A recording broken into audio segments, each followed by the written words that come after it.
If I could just get one Santa Claus wish, it would be to have hair as thick as yours, Paul.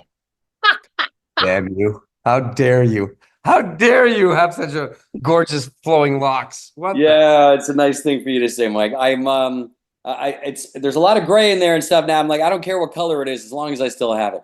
You have a lot My of mom used to tell me when I complained about having red hair as a kid, and being freckly, skinny, and weak, and all that stuff. She's like, she goes, she said to me when I was 14, she's like, "You'll never go bald, Paul." I'm like, "Great. Well, what good is that to me now?" But now I kind of thank her for that. You know what's funny? I come from a family of redheads. Do you really? Yeah, my grandfather immigrated Italian, but Northern Italian, and Yeah, so his nickname his whole life was Red. yeah, Real name was Lometrio, but they called him Red.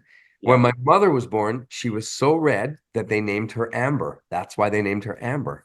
I like that. And then me, I'm red too. I got like You got the red beard. It comes out in the beard. red beard, like I was gingy. Yeah, I can't grow a beard now. It's well, and what I can grow is white.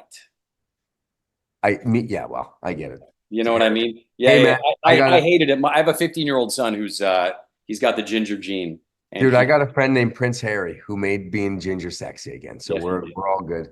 Yes, he did. I met him once. I hosted the Invictus Games in Toronto, and Yeah, he came up and we had a little chat. And he thanked me for what I was doing. he's a really great dude.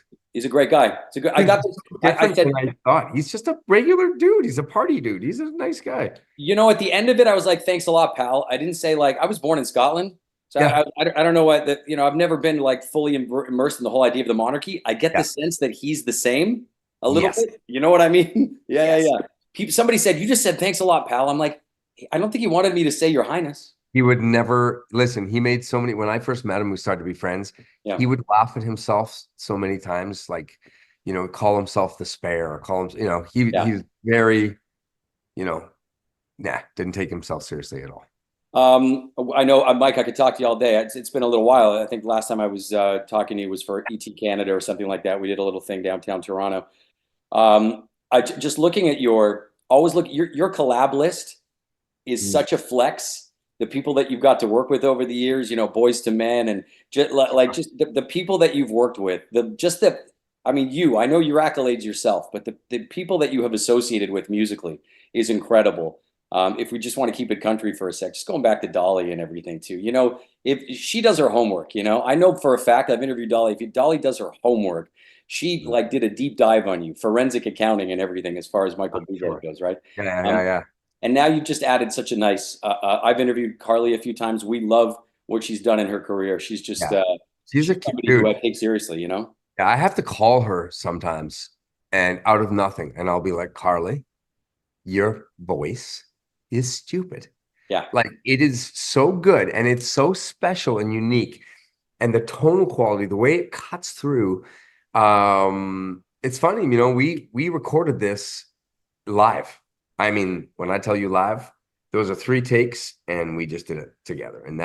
And she is that good where boom, she could kill it. By the way, not to get off of Carly, but in between that record with Dolly was a record I did with Willie Nelson. And of course. I call Willie and his wife, and let me tell you, those are my faves. Those people are everything that we want to be. Like they are just so cool. And Best. wow, man, that's my favorite duet of all time, Is it Willie. really? Yeah, man. It's just we sang I'm crazy for feeling. So Yeah. the way he played the guitar, I could like it's one of the few things I ever listen to of my own stuff. Like once I put something out, it's out. It's done. I don't listen to it again. Yeah. That's one song where I will go, holy shit balls. I worked with my Yeah. hero because he Yeah. truly is when I think of the guys that I intensely idolized, Frank, Dean, Bobby, he's there. That's him. He's Willie. In his Stardust record of Standards was Yeah. one of my favorite Standards records of all time. My grandfather loved him. I loved him. And I told him so a million times. I just told his wife, Ann, the same thing. I can never get over that I get to be in that relationship. I love that. It obviously influenced the way that you sing, listening to that so much growing up. He is in the way that you deliver. Well, here's what you'll find more interesting. So I wrote, let me see if I can get this to work. Hold on, I'll be right there. Yeah, yeah. Something like that. I don't know if this is, if it's in tune. No, it's not tuned. It's not tuned. Just tell whoever's after me in the queue they have to wait for you to tune the guitar. I'm here. It won't work. I can't tune it right now, but um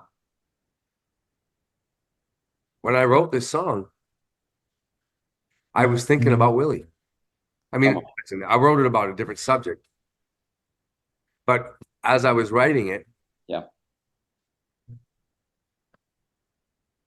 I was channeling Willie.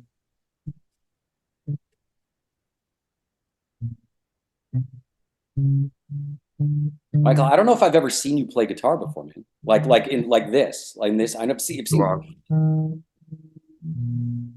Anyway, I just did the top three, but yeah. when I started writing it,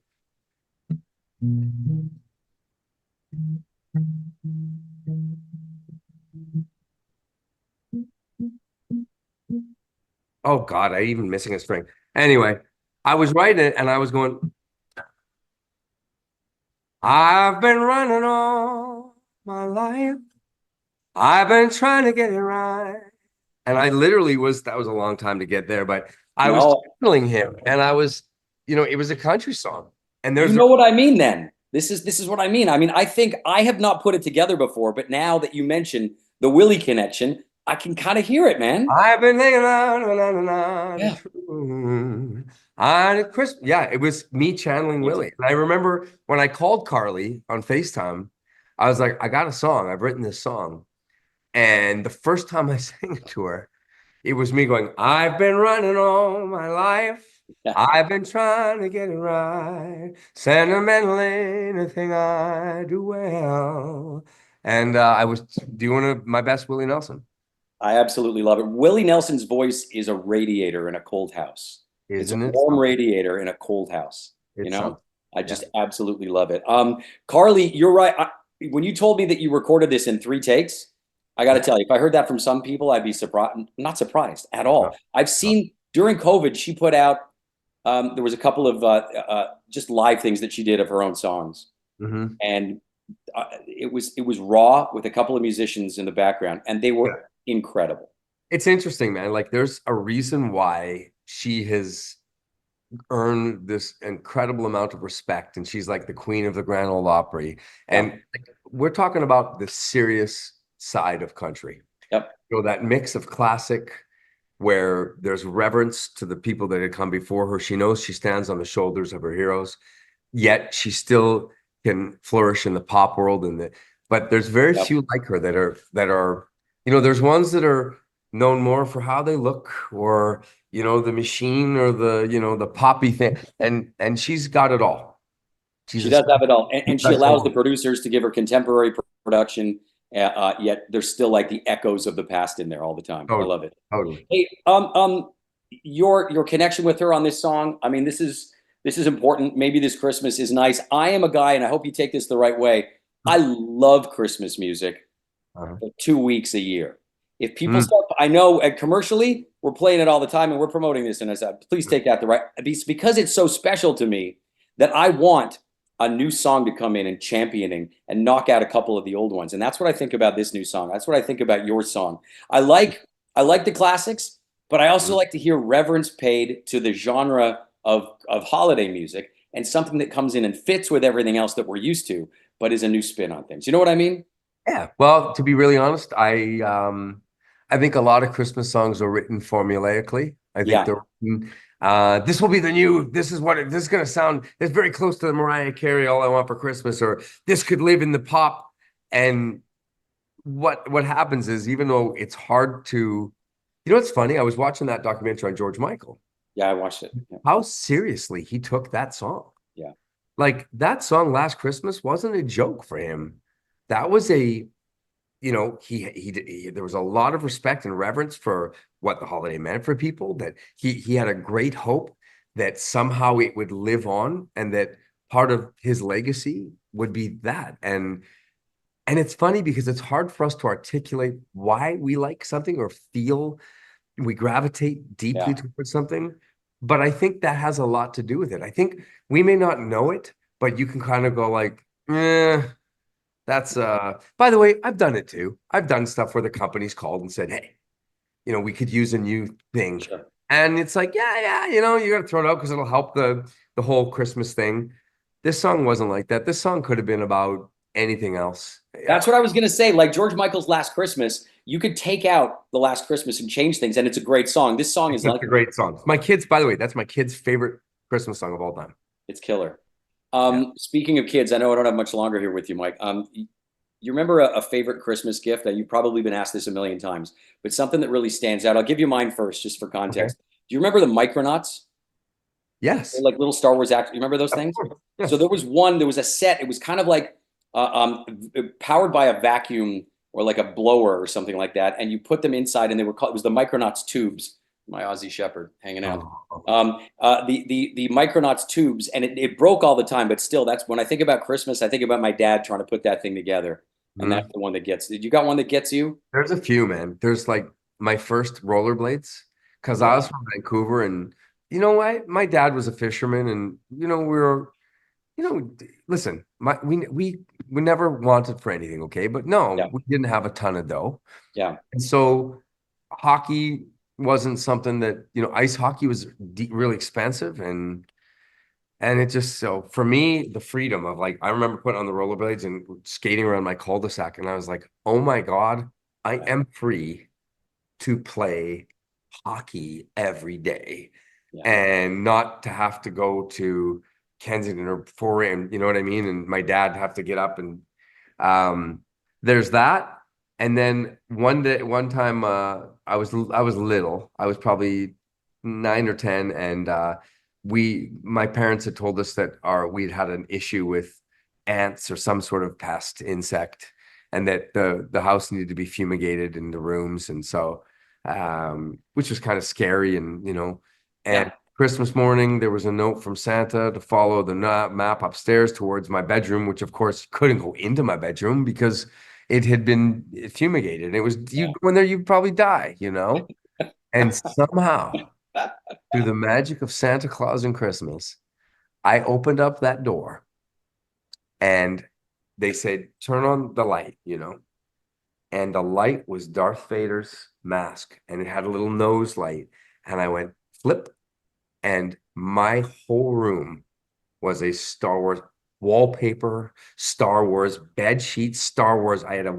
Oh, are you kidding? And the Star Wars, there was like a Darth Vader. It looked like a bust of his head and kind of his Yeah. shoulders. And you would click open the two sides and open it up. And my mom and dad had bought all of the Star Wars characters in there. Still to this day, the greatest. I mean, that just proves Santa Claus exists. Because how would my room have ever been decorated and the magic of Star Wars and Santa Claus if it was being fumigated? You know what I'm saying? Buddy, you got me choked up. Like the fact that when people go through that, honestly, I got a little choked up thinking about that Yeah. stuff. That's amazing. And by the way, um, it's funny because a couple Christmases ago, my kids wanted a dog. And I tell you now, I did not want a dog. There was no dog. I don't have time for the dog. I Yeah. don't have we travel a lot, um and Santa Claus did not listen to what I cared about. And Santa Claus brought a dog, and he proved to me once again, if I had any doubts, if there was a part of me that thought, oh, Santa's not real or Santa, he had Well, you saw I have one too. That's a COVID dog. He My had a, Aussie he had Shepherd a, that's walking around the house. exactly. He had a sweet little, a Maltipoo, little sweet girl dog named Coquita sitting in a box. And only Santa Claus could have brought that magic. And the kids knew Daddy did not want a dog. And it was like, look at that. Santa didn't care what Poppy wanted. And the funny part about this story is that that dog that Poppy didn't want that Santa Claus brought sleeps on my head, and my wife catches me going, "Good morning, Mio. I love you so much." She makes I was having a love fest with mine the whole time I was waiting for you to jump on. I swear to God. so much fun to I me. would never She's change it. like, I would never she's change a like, thing. remember when you didn't want that dog? And I'm like, who wants to put the magic? Who wants a piece of my cheesesteak? Anyway, um, uh, uh, uh, Michael, do you still have the Star Wars characters that they gave you in that thing? Because they're worth a fortune. I do. Oh, they're destroyed. They were like Yeah, yeah. melted foot, dropped in They're played with. toilets. But my kids actually, believe it or not, my kids play with them. Yeah, And yeah, it's like, and my coolest thing, I remember my dad taking me to go see Empire Strikes Back. yeah. Oh, I and know. I thought I was like R2D2 for the whole day. And now it's like taking my kids and like going to Disney Channel and going like, hey, this is what we're gonna watch. We're gonna start with the truck. Oh, what The a cool. best. I'm going to get kicked off here in a sec. Just leave me with a thought about what maybe this Christmas means to you, Michael. Well, I think maybe this Christmas is an anthem for all the people who may not find this time of year easy, that feel alone or vulnerable. And I wanted to write something that meant something, that when I say means something, that might just have an impact, a positive impact. And for me, it was this beautiful way to share my faith. I hope to share some light and empathy and hope in a time when I think a lot of people need it. I think a lot of people need it. And if it reminds just one person to call that person in their life that they, that might need a little lift up, that, I hope it does that. I hope that it gives some people the feels and they go, you know what? Let me call that uncle or let me call that friend. And because doing that, as you be changing the life of somebody and you have no idea you're doing it. And just that random act of goodness and empathy, it can change everything. I love that, man. I said Willie's voice is like a radiator. Your voice has that effect as well. I hope you know that. Thank you. That's what it does. And by the way, in case you're worried about hair and stuff, that's it. You got to have a great hat. In case you're worried about a good, that's a Oh, great hat. yeah, the hairs, the No, hairs. not you. But really, that Fraser, that's a cool hat you got. Yeah, I'm making a whole bunch of them for my whiskey. Yeah. And I just got to figure out the right colors. No, that's What good. are, That's a good one what are right the there. right colors? I think you're onto one right there. What a nice hat. Yeah. Mikey, kind of nice, yeah. Hey, it's good connecting with you, man. Likewise, Paul. Congratulations on the song. I'm glad you crossed over into the country thing again. I'll fly the flag for it over here.